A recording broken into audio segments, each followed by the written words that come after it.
ljudi nisu, koliko sam vidio, imali ono predodžbu da to neki rade, to nešto. Nisu imali dodir, recimo nama je 7.7. je to bilo, znači prvi poginuli.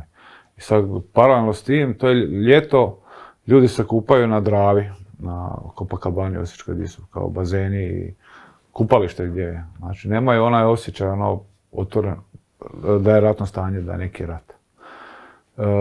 Tek negdje, ja mislim, koncem kolovoza, da je, ili početkom rujna, prve granate su pale na Osijek. Minobacačke.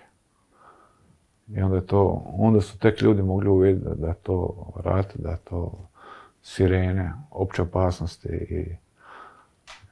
i sve što nosi. Osijek je napustilo dosta civilnog stanovništva. Je dosta, ja mislim da Osijek je pao negdje na 10% stanovništva. Znači grad koji ima negdje oko 100.000, da je pao na nekih 15.000 u glave stanovnika.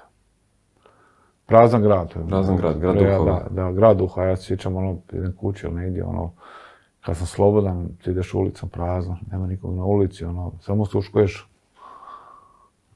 ima li granatiranja, da li će se, ono, noću, ono, zamračenja. Ja sjećam, ja sam došao negdje u 12. mjesecu u Zagreb na 3 dana, došao vidjeti majku, ona je bila tu. Ja kad smo ušli u Zagreb, kad sam vidio javnu rasvjetu, semafori, svjetla, Trg Bana Jelačića, ono sve svijetli, a u Osijeku mrak. Znači, zamračenje non stop. Znači, čim padne noć, nema javne rasvjete. I onda ono, pojmanje ono života, ono, kao da sam došao na drugu planetu.